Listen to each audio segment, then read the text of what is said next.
I've had my first online business over the course of the past 3 months after mentally masturbating for like probably close to 2 or 3 years before actually taking action and doing the thing. In that time, I've made around $300 USD.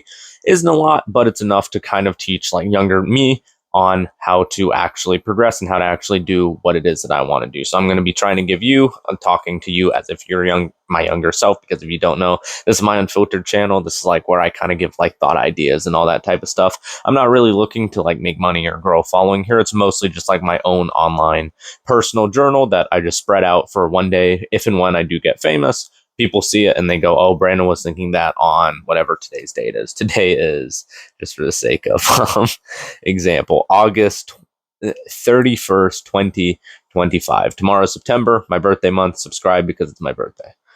So now that we have went over everything, we're going to get straight into it.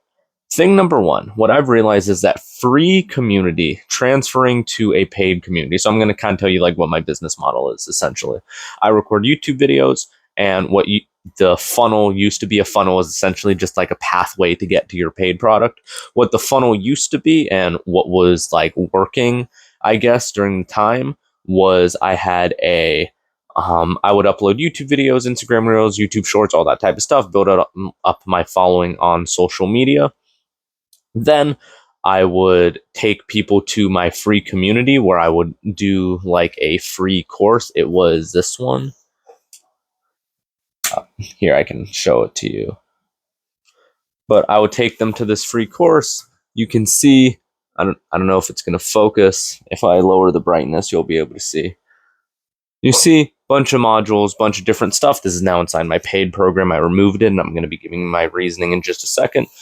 This was inside of my free community. You would get everything for free. It's tons of values. Took me like 40 hours to put together. My thought behind it was like lead magnet. So if you read $100 million Leads by Alex Hormozi, or even .com Secrets by Russell Brunson, two books that I'm reading currently on my Kindle, you realize that lead magnets are a very important thing. Giving like a freebie, something like cheap or free, like just to get somebody in the door, is actually super important for like attracting them as a customer. But the more and more I read from guys who are like actually like online content creators who make money online, some of them do have like lead magnets or whatever, but a lot of them actually say that the number one thing that you really need to be focused on is just making the video and putting more effort into the video. And the thing is, I get to add so much more value to my paid product, because if you don't know, it's like a monthly recurring thing. So like you pay each month for it. I get to add so much more value to my paid product just by removing these from the free community and adding them into the paid product. It's absolutely insane. It literally just like doubled in value. So theoretically, I would get like twice as many sales. Kind of how it was working before was it would go free community, and then I would DM, and then you would warm the person up. So warming them up is essentially like getting them to like you, like on a more one-to-one level. You give them like advice and tips and all that type of stuff. Then you can funnel them into a paid community, and then you can take them to coaching or whatever. Right now I'm coaching a guy online. Dennis, if you're watching this, shout out to you. That's the name of the dude I am working with. But I kind of realized that the people who are paying me now would have paid me anyway if I didn't have the free community, because none of them really cared about the free community, to be honest. They just wanted the paid product. And the thing is, if all of the people inside of my free community who are like, oh, I want to pay, I want to be inside your paid program, I want to go in, those are the people without money. And if I'm trying to make money from this, I need to target people with money. So actually, tip number one, something that I've realized, and something that a lot of like really successful entrepreneurs who mostly generate revenue through YouTube and then like some type of paid product like course or calisthenics school. If you don't know, this is my like calisthenics school. There's each like individual box here is a course. So I have like stuff on handstand push-ups, and I have call recordings and a lecture hall where it's like weekly videos, and then the creative mode protocol, which is like going from zero all the way to learning your first handstand push-up and muscle up, and then each individual training program, and then the technique playbook, all this type of stuff. And I put it inside the paid program. They pay monthly, more stuff gets added. The longer they're in, the more bonus stuff they get. I already have some bonuses for guys who are like in there a little bit longer. So like the lecture hall and the call recordings, for example, they will get after being in the program for 3 months, 4 months, something along those lines. I kind of forgot what I put it at, but that's just to upcharge them to the yearly plan. So right now it's either $29 a month or it is $232 for a year. So it's a little bit cheaper. I think it's like you only pay for 8 months, but you get more money up front, and most people cancel after like 3 or 4 months, I've heard. So that's about the thought process there. So tip number 1, free community isn't actually that good for content creation. How I like to think about your actual videos is more like its own individual lead magnet. So me talking to you right now, if this was like a calisthenics video or whatever, if I were to have a paid product on like self-improvement or business, and let's say hypothetically I had like much better results in business and I have pretty decent like experience with self-improvement, and that's kind of what this channel is going to be about, the Unfiltered channel, kind of just because I want to niche out. And if I do make more money doing this, then I might not do the calisthenics stuff anymore, or at least not as heavily. But this is what's the word I'm thinking of? This is kind of like my lead magnet.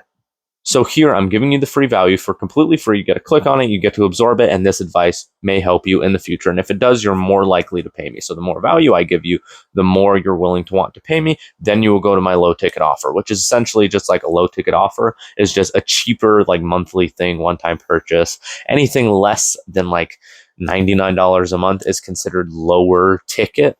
I do $23, $29 a month, something along those lines for my actual calisthenics program. That being said, the next thing I've noticed within the same breath of like value being the most important thing, value over volume is very important. I got to a stage where I was uploading every other day for like weeks in a row, every day, every other day for weeks. When I lowered my volume of like content creation down to 3 times a week, 2 times a week even, but I upped the quality. I added some editing. I put more time into the scripting. I put more time into the thumbnail. I added like cool edits of this or that, or like I showed me doing a specific movement, or I was outside and I recorded in like a higher camera quality to make it upload slower. But when I was doing high levels of volume or I was uploading multiple videos at once, I couldn't do the same upload quality because it would take 10 years in order for it to upload to YouTube. Now that I'm actually looking at my old analytics, and I can even show them to you here. Well, I can't show you the exact thing because it's not like on a screen like that. But if I look at my name, and it's kind of cool because if you look at my name, Brandon Maloney, I'm actually the first one who comes up. That used to not be the case. But if I look at like some of my top videos recently, most of them, like this 1, 2,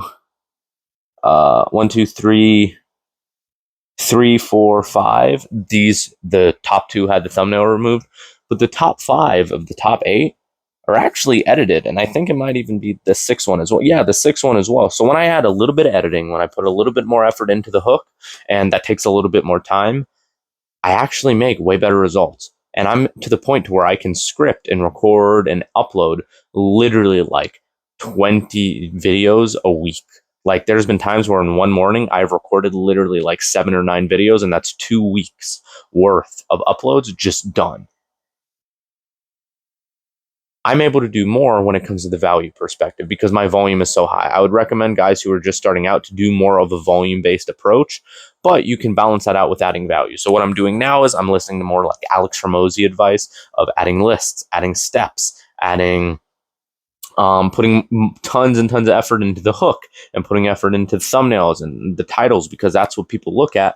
In order for it to show up in the recommended, in order for them to get value from it, they need to actually see it. If I put no thumbnail or a crappy thumbnail and then I just do like a random title that I thought of on the spot, yeah, sure, it might come up into the recommended, but it doesn't stand out enough for them to click on it. So putting more effort, even if the value or the volume is lower, actually does make a difference. If you're a younger guy, you probably remember this. If you remember Technoblade, like the old Minecraft YouTuber, he would upload like once every 1, 2, 3 months, and he got up to the point of like 11 million subscribers just because everybody loved him. And the times where he grew the most was when he put tons of effort into one project and then uploaded it, prayed that it would do well, and then it did well. When he was uploading daily, he would get huge because he's just a very, very good YouTuber. He was a very good Minecraft player. He's very interesting and entertaining and all those things. But what really set him to explode, what really got him to his furthest potential, was maximizing the value, and in the sense of like educational content, which is why he did like Minecraft videos where he like playing games and stuff. In the sense of educational content, oh my God, the value is huge. I still get the urge to like, and I've been on self-improvement for like 5 years. I like consume some social media stuff, but most of it is like purely educational stuff, just learning and reading books and all that type of stuff. I swear I still get the urge to watch like old Technoblade videos. Markiplier is another one, them old Markiplier videos. When Markipliers are a little bit different because he has like a whole editing team and all that type of stuff. But when he goes through periods where he uploads like once a week, he has like spikes in how quickly he grows. And there is something to that with the YouTube algorithm. Essentially, how YouTube works is the more you upload, the less YouTube pushes you. But when you upload more, it's kind of like covering the nozzle to a hose. So if you upload once a week, that video will hit 100% of its potential. If you were to upload 3 times a week, each video might be 90% of its potential. Still more views, more subscribers, more clicks overall, but it's not as like efficient for what you're doing. If you upload 7 times a week, each video might hit only 50% of its potential, because as you upload, YouTube, I've noticed, normally has like 1 to 4 major spikes. So you'll be at like 0 views, and then initially it'll spike up to like 100 views, and then it'll kind of coast there like 100, 105, 110, then 220 views, and then it'll sit there 220, 230, 240, kind of sit there for like a day or two, and then 450 views like after you wake up. It has spikes like that. And when you upload, it takes away the potential to spike. So doing mostly value, really, if you're uploading at least 3 times a week versus daily, you're probably going to get the same amount of views. But if you upload 3 times a week, you get to put more effort into each video, giving more value, and then more people are going to want to buy your stuff. That being said, final point, and I kind of mentioned it before, for the love of God, don't make the mistake that I did. Do not sell to children. Like I mentioned before, when I had my free community, I was mostly getting 13, 14, 15, some 16-year-olds. I have some 16-year-olds paying me, but that's kind of like the bare minimum of what you want. Like a 16-year-old isn't buying like a coaching package for $400 or $500, $600, because most 16-year-olds, I'm one of them, I'm about to turn 17. Most 16-year-olds could care less about coaching and what you know. They're like, no, I'll figure it out. I know my body, bro. Mike Benzer, woo! They all like have that type of mindset, me included. I would never get a coach just because like I want to figure it out on my own, because I'm young enough to where if I make mistakes, it doesn't really matter. That being said, when you have adults have money. Guys who have jobs have money. The coaching client I have now is the oldest member that I have. And funny enough, he's the most successful in his career, and he has the most money to give to the passion that he has, which is calisthenics. And guess what? The exchange of value is equal. I have him make awesome results. He gives me some kind of monetary value. If you can make a type of content which is more educational, less entertainment based, where you're not doing like weird flashy edits, where you're not making like weird Technoblade references like I am. If you're able to do that, if you're able to have a more mature content style, and part of this is just being older. Like I don't mention my age a ton.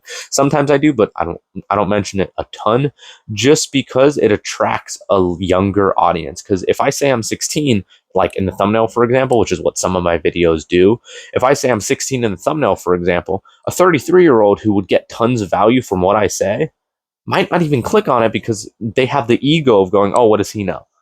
Versus if I was like 33 and I was to say I had 10 years of experience, or I still said I had 5 years of experience doing resistance training, working out, exercising, all that type of stuff, playing sports. If I was to say I had 5 years of that, going from 25 to 30 versus 12 to 17, still 5 years. The difference is people trust you less when you're younger. So if you're a younger guy, if you're like probably like in between, obviously like 0 years old, don't be a retard. But if most people get into online business when they're like 15 to like mid 20s, if you're anything less than like 23, 24, 25, it's probably better not to mention your age a ton. It's okay if you're like in your 20s or like your late teens, whatever, like 18, 19, something along those lines. Anything less than that, I wouldn't recommend like saying that, not because like I'm this huge data genius and I really know anything. I'm just saying like based on kind of what I see, and just like it probably makes logical sense to you and me, like kind of what I'm saying here. I would just say it's probably better to be safe than sorry. I know a guy out of India actually who's like 11 or 12 years old who helps with social media management, who genuinely gets people like awesome results. He's like 11 or 12 years old. Nobody's going to take like some Indian kid with a thick accent who's 11 or 12 years old seriously when he's like, I can get you 100,000 views a month doing educational style content, which is going to generate you business. But when he doesn't mention that, people go, okay, I trust you. I want to listen to you. And then what happens? He closes deals, he makes calls, he gets leads, he whatever. And then later, when they find out he's 11 or 12, then they don't really care as much because they already trusted you to begin with. Don't sell to children. Sell to people with money. At minimum, look at their age. At maximum, try and sell to rich people. You hear that constantly.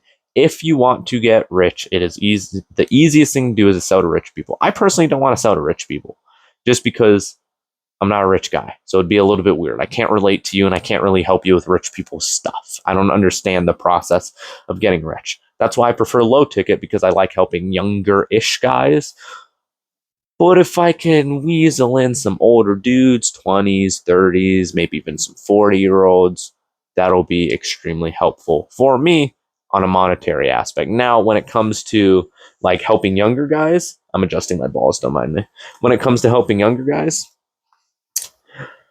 having a free community would be dope just for vibe points. And when they get older, like me, for example, when I was 12, there were guys that I look up to. And by the time I was 15, 16, I'd ended up paying them to like do things. But that's like a super long-term plan that isn't guaranteed. Like if you touch the life of a 12-year-old, like some guys have touched me, like not in a weird way, not like touching me as a 12-year-old, but like touch the soul, touch the spirit, like however you want to describe it.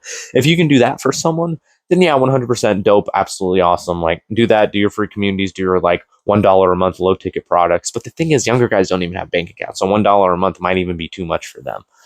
It's absolutely insane, kind of like the thought process behind it, because these people really do want to pay you, they just can't. And that's a really sad part, is because if you're in this online business, you can't do things for free.